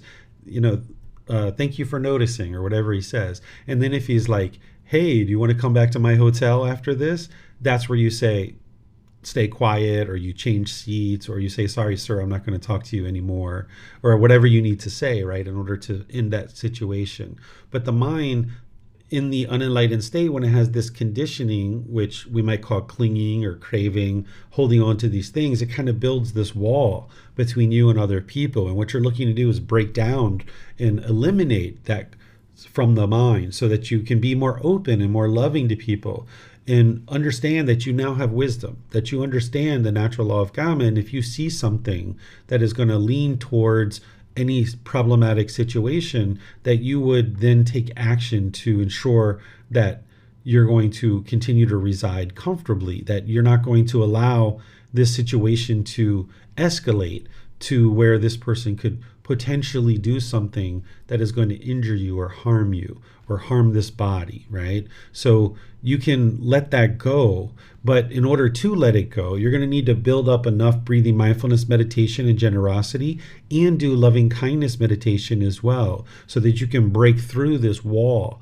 that the mind has, where you can't be loving and kind to just somebody who's maybe trying to have some small talk and some conversation on this long flight from Thailand to India on your way. So you can just look at this individual as your uncle or your grandfather or your dad or something like this.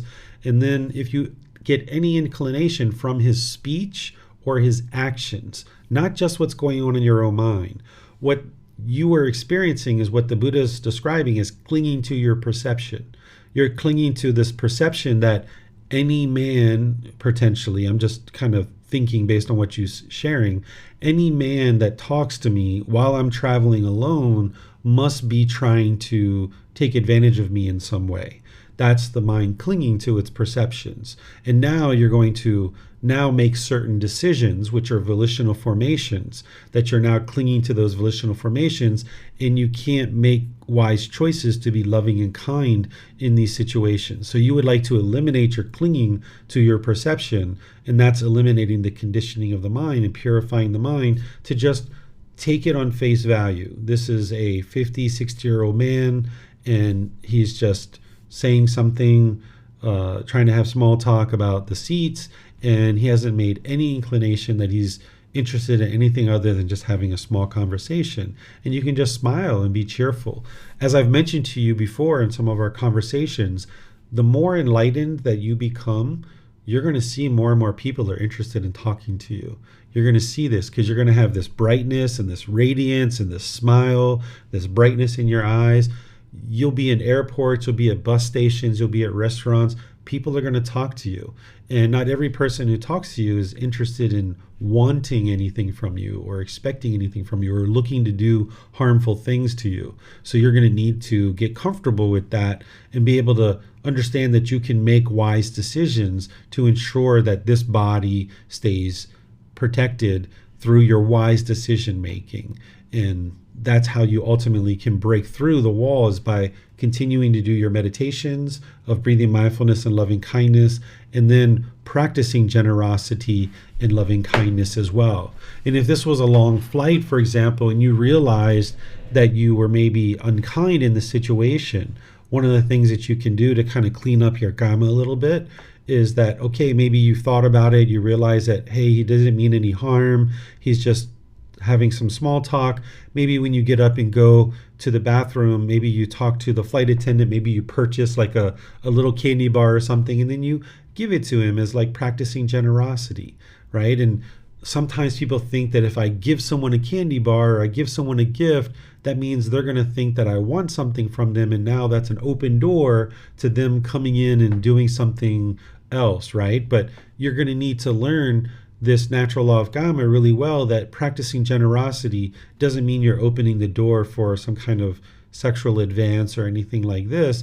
Instead, you're just practicing generosity. And if they interpret your generosity as something more than just generosity, like you're opening the door to some kind of sexual advance, then that's where, with your wisdom, you will just make wise decisions to ensure that you end that conversation, or you move on from that situation, or you make it very clear that that's not your intention at all. Maybe you even get a candy bar for him and his wife, so that you're practicing generosity, and this will kind of clean up your gamma of being unkind in that situation. Right, yeah. Yeah, but from what my experience, I felt like, because he tried to, like, when we were in waiting rooms, he tried to sit next to my chair, and then there were certain other things, so I wasn't feeling comfortable. So, and I thought about, like, he could have like a daughter of my age, or I thought about it, and he was just missing her and tried to talk with me, but it was kind of suspicious because he was putting so much efforts in talking to me and like presenting him in a certain way. So yeah, it was uncomfortable for me. But yeah, I also thought like he couldn't be like the wrong person, and then yeah, I don't know.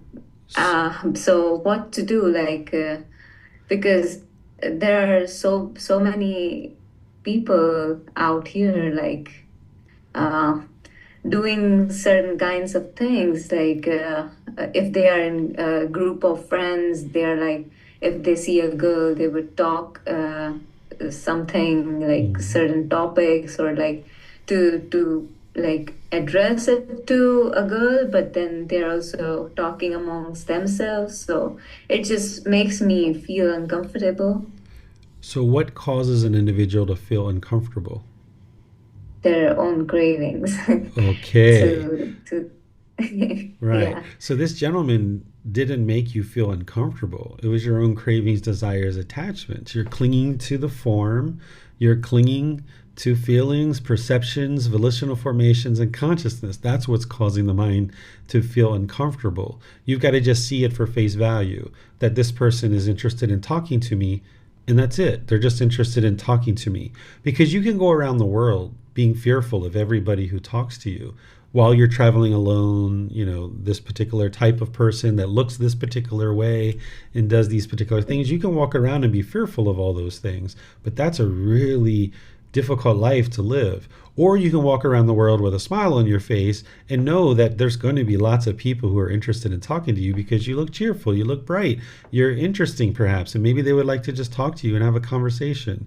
And if at any point you see the conversation going in a direction that you would prefer it not to go, you just get up and walk away.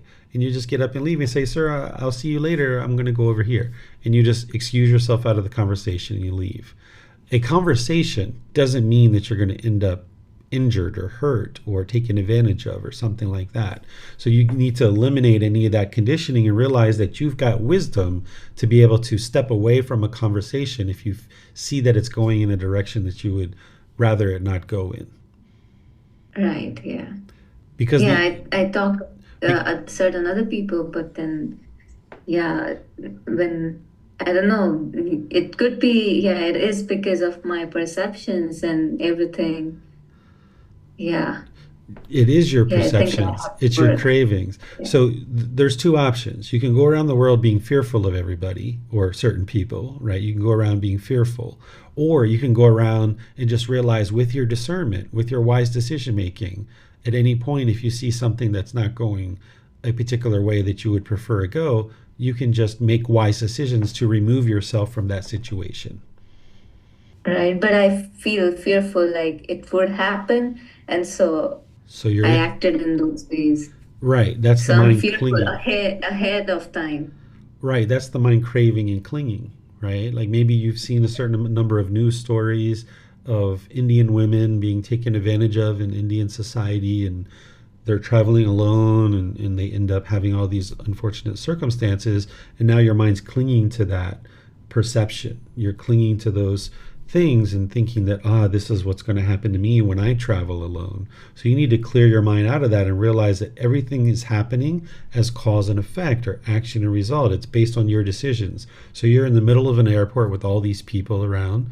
Nothing's going to happen to you, and if something started happening, you can just move towards a security guard or a flight attendant or something like that, and people would help you. Or if you're on the airplane, this conversation isn't going to turn into you being hurt or injured. So as long as you're clinging to all these five aggregates, you're going to have these kinds of situations where what you would like to do is eliminate that clinging and just have discernment or wise decision making. And then that wise decision making is going to ensure that you only experience wholesome results. Right, okay, thank you. You're welcome. Looks like Max has a hand up. If you'd like to ask your question, you're welcome to, Max. Hello. Can you hear me okay? I sure can. Hello, sir. How are you? I'm great, thanks. So my question is about craving and the analogy about the field and farming. I like that analogy. I've never heard that before in your talks. So, and I thought about so many things while the previous speaker was talking. So it sounds like we can definitely control how much we water that field of craving, which sounds good.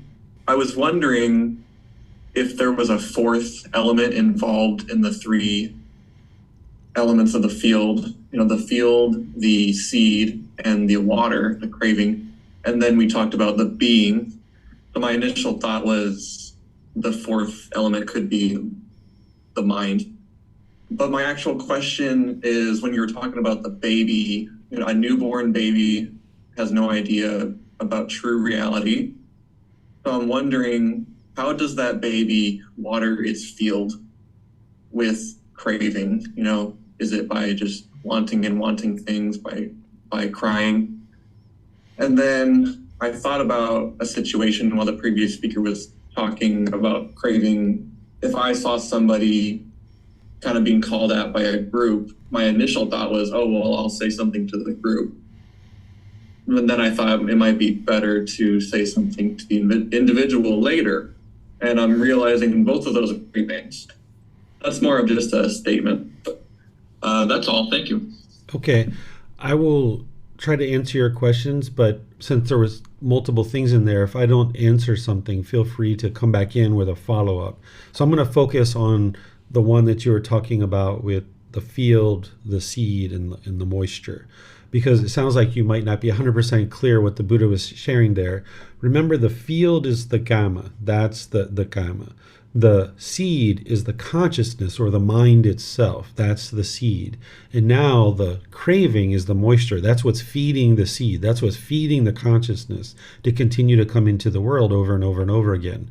So what you would like to do is get to the point where you're extinguishing all your cravings. So therefore, this seed can't continue to grow. The consciousness can't continue to come back into the world and generate over and over and over again. So there isn't a fourth thing that you need to figure out. The Buddha's already figured it out for you. And it's just a matter of understanding those things, that those are the things that he's talking about in relationship to renewed existence. That if there's Gamma to be experienced, meaning unwholesome Gamma, then there's going to be this seed, and then the craving is what's feeding that seed, the moisture. You might have not studied with me before when I taught chapter 8 in the group learning program, or I'm sorry, chapter 9, but actually chapter 8 and chapter 9 in the group learning program, where I teach the three poisons or the three unwholesome roots of craving, anger, and ignorance, or the unknowing of true reality. These are the three things that are producing unwholesome Gamma. So as long as there's craving, as long as there's anger, as long as there's this ignorance or unknowing of true reality, an individual is going to make unwise decisions through that craving, anger, and ignorance that then produces unwholesome results. And as long as those unwholesome results are still being produced through craving, anger, and ignorance, then there's going to be unwholesome Gamma to be experienced in this life or some future life. So even though the pollutions of mind boil down to the 10 fetters, at a high level, you're understanding them as craving, anger, and ignorance. And what you're doing on the path is you're working to bring those down, where you're ultimately eliminating craving, anger, and ignorance. And then those are referred to as the three poisons, or the three unwholesome roots, or the three fires. And then what you're doing is you're working to bring up the wholesome roots, which are generosity, loving kindness, and wisdom. Because when you make decisions through generosity, loving kindness, and wisdom, it's going to produce wholesome Gamma, or wholesome results. So over the consistent long-term training of the mind, the various tools and techniques that the Buddha is providing you is to extinguish that craving, anger, and ignorance, which ultimately boils down into the 10 fetters. And then you're arising up the generosity, loving kindness, and wisdom. And this is what's going to extinguish all your unwholesome Gamma. There won't be any unwholesome Gamma to experience. That by the time you get to enlightenment, you've already experienced and extinguished all your unwholesome Gamma. And you're only making wise decisions because now your mind is fully awake to the natural law of Gamma, and you're only ever making wise decisions that are going to now produce wholesome results for the rest of your life. This is why by the time you get to enlightenment, everything's peaceful, everything's joyful, life is very fulfilling, very satisfying. Because before enlightenment, an individual is unawake. They don't understand the wisdom of the natural law of karma. So they're making unwise decisions that is producing these unwholesome results. And then when those unwholesome results are being experienced in the unenlightened state, we will typically blame other people for those things. But if you understand the natural law of karma and that it's your decisions that are leading to these results that you experience, and you bring down your craving, anger, and ignorance, and you rise up this generosity, loving kindness, and wisdom, you can ultimately get to the point where you've extinguished all your unwise decisions and the unwholesome results or the unwholesome karma. And the way that you do that is through only making wise decisions as you're progressing forward on this path and learning more and more of the path. The Eightfold Path being the core central teaching that you need to learn to be able to bring up your wise decision making and extinguish all your unwholesome karma by producing only wholesome karma. So is there something that you had in there, Max, that I maybe didn't talk about or didn't answer for you? No, that all sounds good. I think I was saying craving is the water that we're watering the field. It's kind of that analogy, but it sounds more like craving is always happening and it's up to the individual to just be aware and not act. The closer you get to enlightenment. And then the analogy of the baby. Could the baby be thought of just as pure craving? So the cravings are there in the mind as long as it's unenlightened. Once the mind is enlightened, there won't be any cravings there. And that craving, it isn't to manage them or be observant of them. You're looking to extinguish them. So that mental longing and strong eagerness, that chasing after the objects of your affection, where the mind's chasing its wants.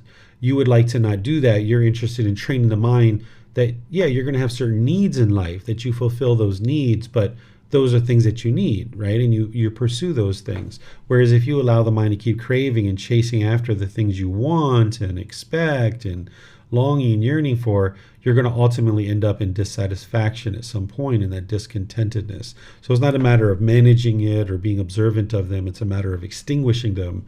And that's where breathing mindfulness meditation in generosity is generalized training to be able to help you do that.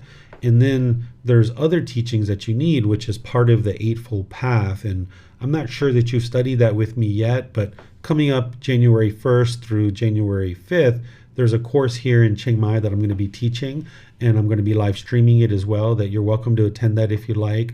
But there's also been many recordings of me teaching these various teachings of the Four Noble Truths and the Eightfold Path, because I'm not sure if you studied that with me yet, Max, but that's the core of what it is that you're going to need to learn in order to really get your arms around what this path is all about in extinguishing these cravings. And in terms of like the baby, yeah, you could think of a baby as a term in terms of a bundle of craving, right? Because that's what it essentially is when it comes out, that, you know, give me food, give me water, give me diapers, give me a soft blanket, give me this, give me that. And slowly but surely, we evolve as human beings. This body matures, but the mind is also maturing as well. And with a family that doesn't understand these teachings, craving can continue to persist in the mind. So as our son was growing, we understood craving, desire, attachment. So we were doing things with him even when he was an infant to help him eliminate craving, desire, attachment. And then I started formally training when he was 6 years old. So now at the age of 11, he very rarely experiences any discontentedness, maybe once or twice a year. And when he does, it's very minimal. It's very insignificant when he does, and it's over with pretty readily. So this is something that an individual can experience if they're born into a family that understands these teachings and can help them train their mind, which is something that we did with our son. But for the most part, when a baby's born, yeah, there's a lot of craving in the mind because of its previous rebirth. And we all experience this. But now in this life, you can get to a point where you're actively working to eliminate these cravings. And you have this consistent, ongoing kind of proactive training, which is the breathing mindfulness meditation, the generosity and other things.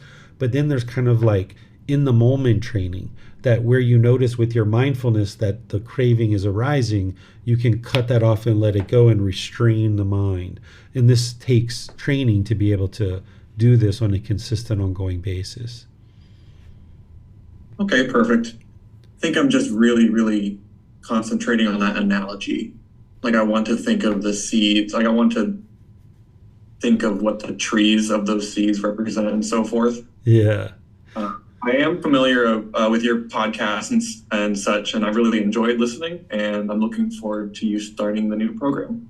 And thank you very much.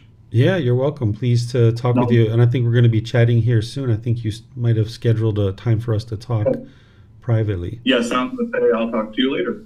Okay, sounds good, But, Max. Yeah, it sounds like that analogy shouldn't be taken very, very literally. Just kind of to give yourself a third-person view, or to give yourself a bird's eye view, I guess. Yeah, it can help you put some things into perspective, but you're not looking to really wrap your mind into it in too much detail. Just look at it very simply. The Buddha's teachings at their heart are very simple and very straightforward, but sometimes the mind tries to complicate them. That's that, mind doing what it typically does, which is frolic around in the forest. And now that you're seeing that, you can be like, no, mind, get over here. Don't take that so seriously and so literally. Just take it very simply. All right. Okay, do you have something else, Max? Nope, just saying thank you. Oh, you're welcome. Pleased to help you. It looks like Tonka has some questions here as well. Could you talk about difference between quality of acting and being? We could act wholesome, but not be wholesome on a being level. I'm not 100% sure what you're talking about there, Tonka, but let me try to answer based on what I'm understanding. And then, like I shared with Max, if there's some follow-up, feel free to ask that. An individual can have a certain degree of wisdom in the mind and then take action upon that and be making wholesome decisions based in their wisdom and then experiencing a certain amount of wholesome results. But then there can still be a certain lack of wisdom or ignorance or unknowing of true reality about other things related to the path to enlightenment and the natural law of karma. And now you're making unwise decisions related to those things. And now you're making those decisions that are then producing the unwholesome karma, or the unwholesome result. So on your journey to enlightenment, as you're bringing down the craving, desires, attachments, as you're bringing down the anger, the hatred, the ill will, as you're bringing down the ignorance and unknowing of true reality, you're still making unwise decisions. But the more wisdom that you cultivate, that's coming down more and more and more. And the more dedicated, the more diligent somebody is, they can decrease their craving, anger, and ignorance more and more significantly and increase their generosity, love, and kindness and wisdom so that they can get to a stable ground where they're making wise decisions. Even if you could snap your fingers today and you could instantly know all the teachings of the Buddha, which you can't, but even if you could snap your fingers, you're still going to be experiencing unwholesome karma for a period of months and maybe even a few years, because you've made unwise decisions in the past that are going to now come back to you, and that you're going to experience those for the next year or 2 or 3. Your job now is to use that wisdom to now extinguish those unwholesome decisions that are coming back to you, that unwholesome results and unwholesome karma that's coming back to you. You're trying to extinguish that with your wise decision making. Well, you can't snap your fingers and instantly know the teachings of the Buddha. So as you're gradually learning and ramping these things up, you're gradually bringing down your unwise decisions, but you're still making unwise decisions. So you can get to a point where, like, say, a particular relationship, you might have certain relationships in your life where you're only ever loving and kind and friendly, and they go wonderfully for you. But then you can have other relationships that are quite a struggle and challenging because you have cravings, desires, attachments in those relationships. So this is where a certain portion of your wisdom is cultivated and you're able to function in wholesome ways there and experience wholesome results. But in other situations, you might have a lack of wisdom, you're making unwise decisions and it's producing unwholesome results. But over time, you would like to clean all that up and get to the point where you're only making wise decisions. and then producing wholesome results. And be patient enough to understand that that's going to take time of the gradual training, gradual practice, and gradual progress as you're ramping the unwholesome qualities down and you're gradually ramping up the wholesome qualities. Let's look. Tonka here is following it up. She said the reason for doing good may be selfish or unselfish.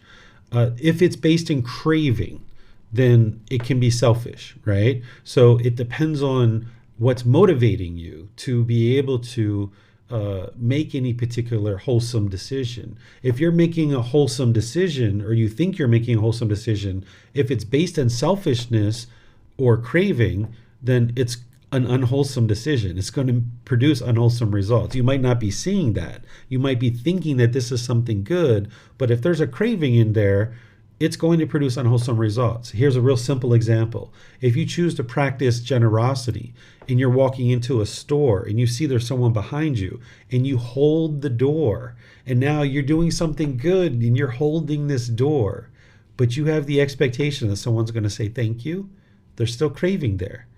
It's not pure generosity yet. You haven't fully purified the mind to practice pure generosity. So now you have an expectation, or you're wanting somebody to say thank you. And now when they walk past you and they don't say thank you, you're going to get frustrated. You'll get irritated or annoyed, right? So that's the unwholesome result of having that craving or having that expectation. So if you're truly practicing wise decision making that is going to produce wholesome results, that's all you will ever experience. And that is going to be not based in craving. But if you base your decisions in selfishness, as you're describing, it doesn't matter how wholesome everything else is.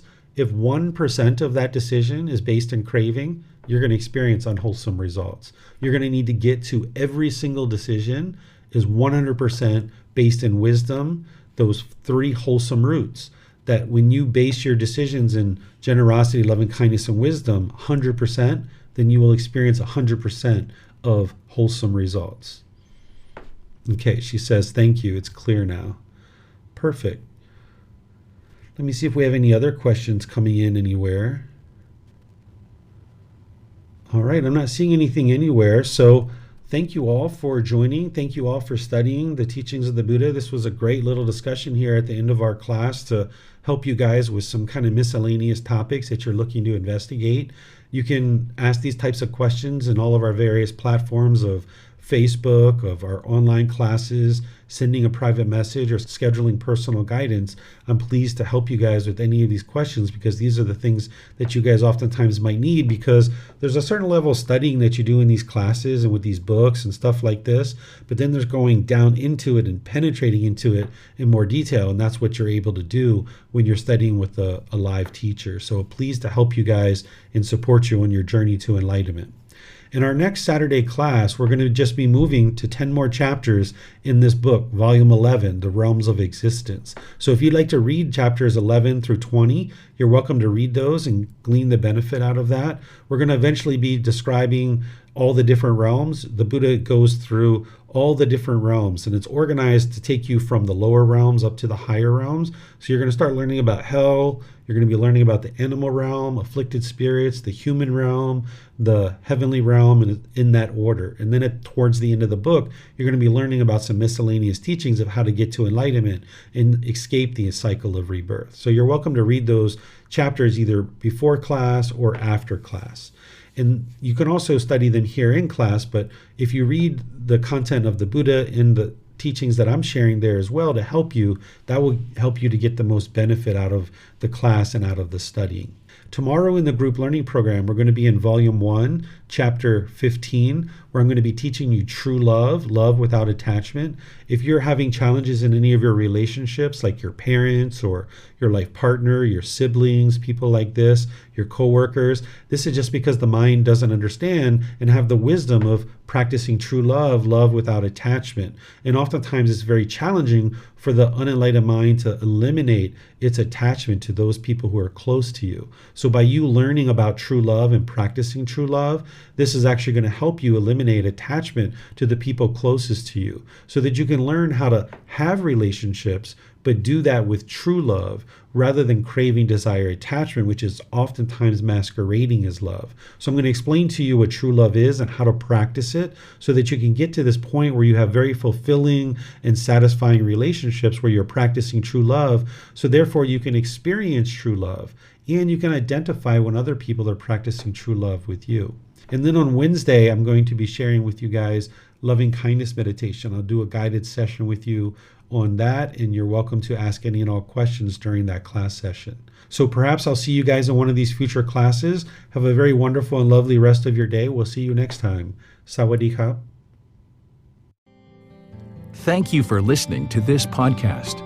To provide support for this podcast, visit patreon.com/support Buddha.